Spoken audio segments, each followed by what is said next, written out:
जय सिया राम, जय श्री राधे। दोस्तों, स्वागत है आपका हमारे चैनल हनुमान भक्ति भाव में। दोस्तों, मृत्यु एक अटल सत्य है। ये बात आप भी जानते हैं, हम भी जानते हैं, इस बात से हर कोई परिचित है।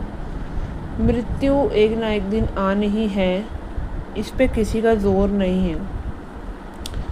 लेकिन हमारे हिंदू धर्म में मृत्यु के उपरांत जो जो विधियां की जाती हैं, कि आप उनके महत्व से परिचित हैं? और अगर नहीं तो आइए आज हम उन विधियों पे चर्चा करते हैं। जैसे कि मृतक के मुंह में गंगा जल क्यों डाला जाता है, या महिलाओं को शमशान घाट में जाने की अनुमति क्यों नहीं है। ऐसे ही और भी प्रश्न हैं, उन पे आज हम चर्चा करेंगे। प्रश्न उत्तर में चर्चा करेंगे। प्रश्न बाय प्रश्न हम आपको इसका हर एक विधि के बारे में उत्तर सहित जवाब देंगे। किंतु वीडियो स्टार्ट करने के पहले आपसे एक छोटी सी रिक्वेस्ट है, हमारे चैनल को सब्सक्राइब ज़रूर करें। अगर हमारे वीडियो आपको पसंद आए तो अपने दोस्तों को फॉरवर्ड करें, वीडियो को लाइक करें, शेयर करें, ताकि और भी लोगों को इस बात की जानकारी हो।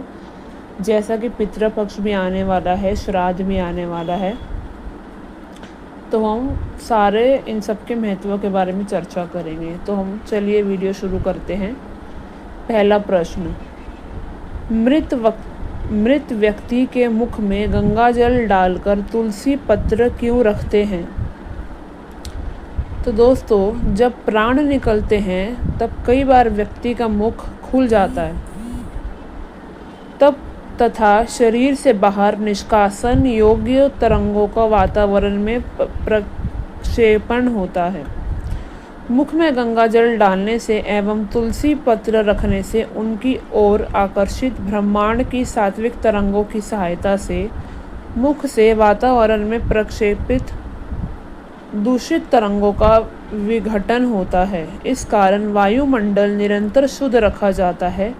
उसी प्रकार गंगा जल एवं तुलसी पत्र के कारण मृत देह के आंतरिक कोशों की शुद्धि होती है एवं मुख से प्रवेश करने का प्रयत्न करने वाली अनिष्ट शक्तियों को भी रोका जाता है। दूसरा प्रश्न, मृत देह के कान और नाक में तुलसी दल क्यों रखते हैं? उत्तर, मृत देह के कान और नाक में कपास रखने के स्थान पर तुलसी दल रखें। तुलसी दल के कारण कान तथा नाक द्वारा सूक्ष्म वायु को तुलसी के कारण वातावरण में फैलने से रोका जा सकता है, साथ ही वातावरण की शुद्धि होती है। तीसरा और सबसे महत्वपूर्ण प्रश्न जो हर महिला के चित्त में एक न एक दिन आता होगा कि महिलाओं को शमशान घाट जाने की अनुमति क्यों नहीं होती?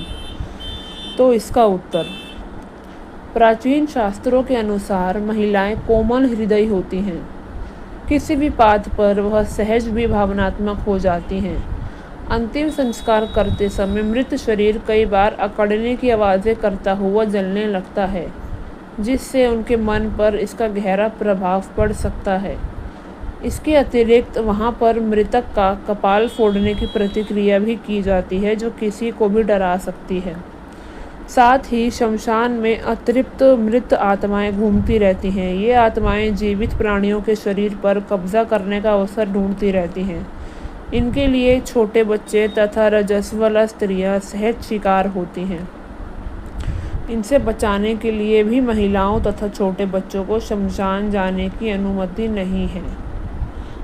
अगला प्रश्न, व्यक्ति की मृत्यु पर घर में दीप किस दिशा में और क्यों लगाना चाहिए? प्राण त्याग के समय व्यक्ति की देह से उपराण तथा अन्य निष्कासन योग्य सूक्ष्म वायु वातावरण में छोड़े जाते हैं और मृत्यु स्थल पर बद्ध होते हैं। तत्पश्चात व्यक्ति की देह निष्प्राण हो जाती है। इसलिए व्यक्ति के वासनामय कोश से संबंधित रजतमात्मक तरंगों का गोलाकार वेगवान भ्रमण व्यक्ति के मृत्यु स्थान पर आरंभ हो जाता है और इस भ्रमण कक्षा में प्रवेश करने वाले अन्य जीवों को कष्ट की संभावना अधिक होती है। इस प्रकार के कष्ट से बचने के लिए व्यक्ति के मृत्यु स्थान पर दीप जलाना चाहिए। दीप की ज्योति का मुख दक्षिण दिशा की ओर अर्थात यम दिशा की ओर रखकर जलाएं, क्योंकि इस दिशा में मृत्यु के देवता यम वास करते हैं। दिया जलाने के उपरांत यम देवता से प्रार्थना करें कि यम देव, आपसे आने वाली तेज तत्वात्मक तरंगें इस दीप की ज्योति की ओर आकर्षित हों और वे उससे प्रक्षेपित तरंगों से वास्तु में मृतदेह की रजतमात्मक तरंगों के संचार पर अंकुश लगाएं और उनकी विघटन हो। प्रार्थना से दीप की ज्योति कार्यरत होती है। वे उस स्थान पर गोलाकार भ्रमण करने वाली रजतमात्मक तरंगों का समूल उच्चाटन करती हैं। इस कारण पहले 5 दिन ज्योति में हलचल अधिक होती है। इससे ज्योति की कार्यमान अवस्था का बोध होता है। तत्पश्चात लगभग 7वें दिन के उपरांत ज्योति शांति से जलती है। ज्योति का शांति से जलना रजतमात्मक तरंगों की मात्रा के अल्प होने एवं उनके विघटन का प्रतीक है। अगला प्रश्न, गेहूं के आटे पर दीपक क्यों जलाया जाता है?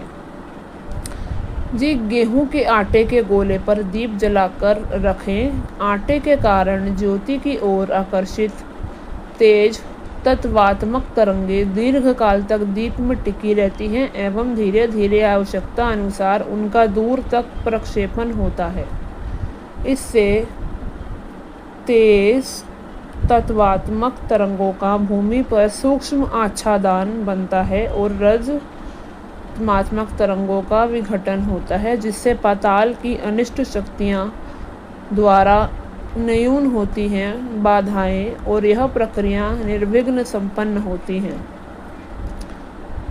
अगला प्रश्न, दीप में एक ही बाती क्यों लगाते हैं?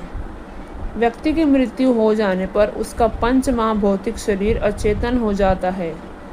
केवल आत्मा ज्योति ही प्रज्वलित रहती है। इसके प्रतीक स्वरूप एक ही बाती लगती है। अगला प्रश्न, मृत व्यक्ति को नहलाकर नए वस्त्र क्यों पहनाए जाते हैं? श्री गुरुदेव दत्त के नाम जप का उच्चारण ऊंची आवाज में करते हुए मृत व्यक्ति को नहलाएं।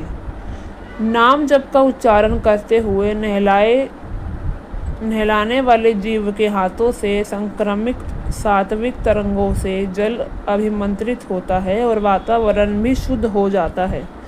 ऐसे वातावरण में सात्विक तरंगों से युक्त जल द्वारा मृतदेह को नहलाने पर उसकी देह के रजतम कणों का आवरण नष्ट होता है और देह में शेष निष्कासन योग्य सूक्ष्म वायु के निकलने में सहायता मिलती है। मृतदेह को ऐसे नहलाने का अर्थ है एक प्रकार से उसकी आंतरबाह्य शुद्धि करना। नहलाने के उपरांत मृतक को नए कपड़े पहनाएं। इन कपड़ों को धूप दिखाकर अथवा उन पर गौमूत्र या तीर्थ छिड़ककर उन्हें शुद्ध करें। ऐसा करने से नए कपड़ों के माध्यम से मृतक की चारों ओर सुरक्षा कवच निर्माण हो जाता है। अगला प्रश्न, मृतदेह का दहन अधिकार दिन के समय क्यों करना चाहिए? मृतदेह का दहन अधिकतर दिन के समय करना चाहिए क्योंकि दहन कर्म एक तमोगुणी प्रक्रिया है। रात तमोगुण से संबंधित होती है। इस कारण इस समय तमोगुणी अनिष्ट शक्तियों की मात्रा अधिक होती है। रात का समय अनिष्ट शक्तियों के तमोगुणी आक्रमणों को गति देने वाला होता है। इसलिए उस समय दहन प्रक्रिया करने से लिंग देह को मृत्युपरांत गति प्राप्त करने में बाधा उत्पन्न हो सकती है तथा लिंग देह पर होने वाले अनिष्ट शक्तियों के आक्रमण बढ़ने के कारण वह अनिष्ट शक्तियों को नियंत्रण दे सकती है। इसलिए संभवतः रात्रि के समय मृतदेह के दहन की प्रक्रिया की अयोग्य समझा जाता है। अगला प्रश्न, अर्थी के लिए केवल बांस का ही उपयोग क्यों किया जाता है? ये भी बेहद ज़रूरी प्रश्न है। इसका उत्तर है, बांस के खोखल में गोलाकार घूमती नाद शक्ति से प्रक्षेपित नाद तरंगों के प्रभाव में वायुमंडल में सूक्ष्म अग्नि की ज्वाला निर्माण होती है। इन तरंगों से अभिमंत्रित वायुमंडल की कक्षा में अर्थात अर्थी पर मृतदेह रखने से उसकी चारों ओर सुरक्षा कवच निर्माण होता है। भूमि पर उक्त तरंगों का सूक्ष्म आच्छादन निर्माण होने से अर्थी पर अधिकांश समय तक रखी मृतदेह पाताल से प्रक्षेपित कष्टदायक संपदनों से सुरक्षित रहती है। इससे मृतदेह के पास आने वाली अनिष्ट शक्तियों पर अंकुश लगाना संभव हो जाता है। अगला प्रश्न, दहन विधि के लिए जाने से पूर्व मृतदेह को पीठ के बल लिटाकर उसके दोनों पैरों के अंगूठों को एक दूसरे से बांधने का अध्यात्म शास्त्र क्या है? दहन विधि के लिए ले जाने से पूर्व मृतदेह को पीठ के बल लिटाकर उसकी पैरों के अंगूठों को बांधने से उसके शरीर की दाहिनी व बाईं नाड़ी का संयोग होता है और शरीर की तरंगों का शरीर में ही गोलाकार भ्रमण आरंभ होता है। इससे मृत्यु के समय शरीर में शेष सूक्ष्म ऊर्जा के बल पर हो रही तरंगों के प्रक्षेपण पर पूर्णतः अंकुश लगता है व संक्रमण प्रक्रिया गति पकड़ लेती है। इस अवस्था में मृतदेह के दोनों भागों से तरंगों का संक्रमण समान मात्रा में आरंभ होता है व शरीर के केंद्र बिंदु पर अर्थात नाभि चक्र पर दबाव पड़ता है। इससे आकार आंतर खोखल में शेष निष्कासन योग्य सूक्ष्म वायु जोर से द्रव दिशा में धकेली जाती है। वह मुख अथवा नाक से निकलती है अथवा मस्तिष्क खोखल में स्थिर होकर दहन विधि के समय कपाल फूटने की प्रक्रिया में निकलती है। अगला प्रश्न, शमशान जाते समय मृतदेह के साथ मटकी क्यों ले जाई जाती है?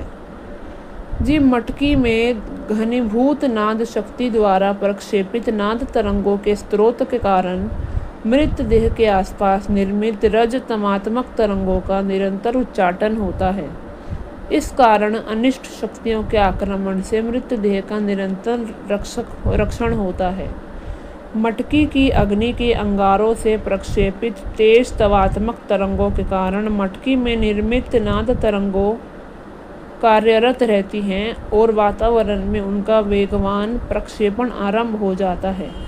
मटकी की अग्नि से प्रक्षेपित तेज संबंधी तरंगों के कारण वायुमंडल में रज-तम तरंगों का निरंतर विघटन होता है और एवं प्रक्षेपित नाद तरंगों के कारण रज-तमात्मक तरंगों के घर्षण से उत्पन्न तत्व सूक्ष्म वायु के संचार पर भी अंकुश लगाने से सहायता मिलती है। इस कारण मृतदेह के आसपास से वायुमंडल की निरंतर शुद्ध होती है और मृतदेह के साथ चलने वाले व्यक्ति को अनिष्ट शक्तियों द्वारा कष्ट की संभावना बहुत ही अल्प हो जाती है। अगला प्रश्न, मृतदेह को शमशान ले जाते समय उसकी अंतिम यात्रा में सम्मिलित होने वाली ऊंची आवाज में श्री गुरुदेव दत्त का नाम जप क्यों करना चाहिए? पूर्वजों को गति देना दत्त तत्व का कार्य ही है, इसलिए दत्तात्रेय देवता के नाम जप से अल्प कालावधि में लिंग देह को व वातावरण कक्षा में अटके हुए उसके अन्य पूर्वजों को गति प्राप्त होती है। अगला प्रश्न, मृत व्यक्ति द्वारा प्रयुक्त वस्तुओं को क्या करें? जब व्यक्ति मर जाता है तब उसके जीवन काल में पहने हुए सभी कपड़े वस्तु आदि का उपयोग घर के अन्य सदस्य करें अथवा किसी बाहरी व्यक्ति को दान कर दें। इस संबंधी स्पष्ट जानकारी धर्मशास्त्रों में नहीं मिलती। अध्यात्म शास्त्र के अनुसार साधारण व्यक्ति के नित्य उपयोग की वस्तुओं में उसकी आसक्ति रहती है।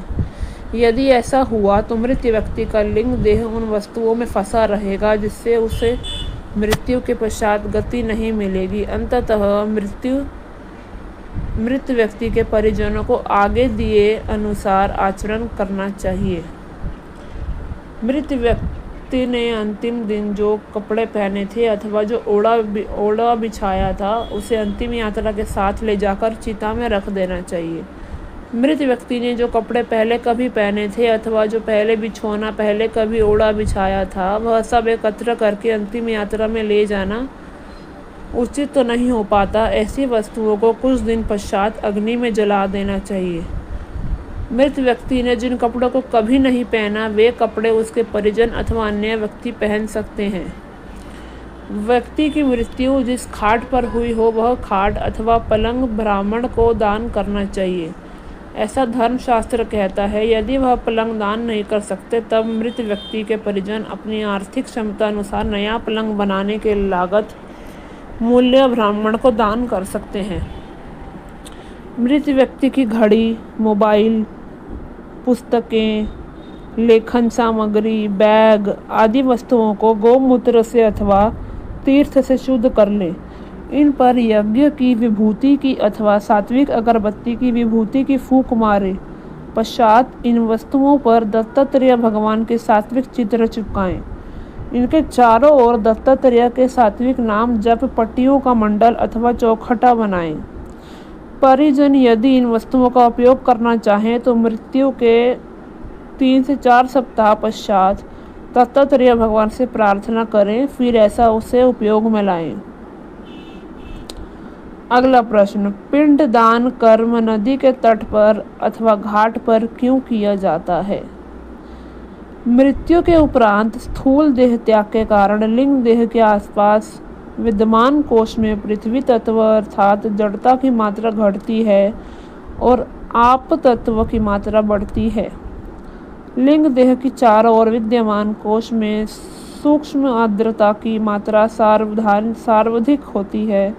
पिंडदान कर्म लिंग देह से संबंधित होता है। इस कारण लिंग देह के लिए पृथ्वी की वातावरण कक्षा में प्रवेश करना सरल बनाने के लिए अधिकतर ऐसी विधियां नदी के तट पर अथवा घाट पर की जाती हैं। ऐसे स्थानों में आप तत्व के कणों की प्रबलता होती है और वातावरण नमी को दर्शाता है। अगला प्रश्न, पिंडदान कर्म नदी के तट पर अथवा घाट पर शिवजी की अथवा कनिष्ठ देवताओं के मंदिरों में क्यों किया जाता है? सामान्यतः नदी के तट पर अथवा घाट पर बने मंदिरों में पिंडदान कर्म किया जाता है। इसके लिए अधिकांश शिव जी के अथवा कनिष्ठ देवता के मंदिरों का उपयोग किया जाता है, क्योंकि उस स्थान की अनिष्ट शक्तियाँ इन देवताओं के वश में होती हैं। इससे पिंडदान के लिए आवाहन अनुसार पृथ्वी की वातावरण कक्षा में प्रवेश करने वाले लिंग देह की यात्रा में बाधाएं निर्माण नहीं होती। अन्यथा पिंडदान कर्म के समय अनिष्ट शक्तियां वातावरण कक्षा में प्रवेश करने वाली लिंग देह पर आक्रमण कर उसे अपने वश में कर सकती हैं। इसलिए पिंडदान कर्म से पहले उस मंदिर के देवता की अनुमति लेकर व उनसे प्रार्थना करके ही यह विधि करें।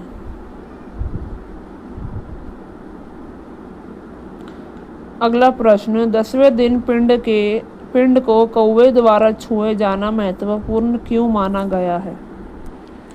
काक गति, पिंडदान में किए गए आवाहन अनुसार पृथ्वी की वातावरण कक्षा में प्रवेश करने वाले लिंग देह की गति से साधम्य दर्शाता है। कौवे का काला रंग रजतम का दर्शक है, इसलिए वह पिंडदान के रजतमात्मक कार्य की वृद्धि से साधम्य दर्शाता है। कौवे के आसपास सूक्ष्म कोश में भी लिंग देह के कोश समान ही आप कणों की प्रबलता होती है, इसलिए लिंग देह के लिए कौवे की देह में प्रवेश करना बहुत सरल हो जाता है, इसीलिए इसको आवश्यक माना गया है। तो दोस्तों, यही थे कुछ प्रश्न जो कि मृत्यु के उपरांत की जाने वाली क्रियाओं से संबंधित कुछ प्रश्न हमने आज चर्चा की है। कुछ प्रश्नों पर हम अगली वीडियो में चर्चा करेंगे और जो आने वाले पितृपक्ष यानी श्राद्ध हैं उन पर भी हम चर्चा करेंगे कि श्राद्ध क्यों किए जाते हैं, श्राद्ध से जुड़े कुछ प्रश्न, श्राद्ध करने की विधि क्या है, कौन सी तारीख से कब तक है, समय क्या है, कैसे किया जाता है, क्या भोजन का उपयोग किया जाता है, कैसे ब्राह्मण भोज किया जाता है। अगली वीडियो को देखने के लिए हमारे चैनल के साथ जुड़े रहिए। हमारी वीडियो अच्छी लगी हो तो चैनल को एक लाइक, सब्सक्राइब, वीडियो को लाइक ज़रूर करें। अपने प्रियजनों से, दोस्तों से, परिवारजनों से हमारी वीडियोस को शेयर ज़रूर करें। धन्यवाद। जय श्री राम, जय श्री राधे।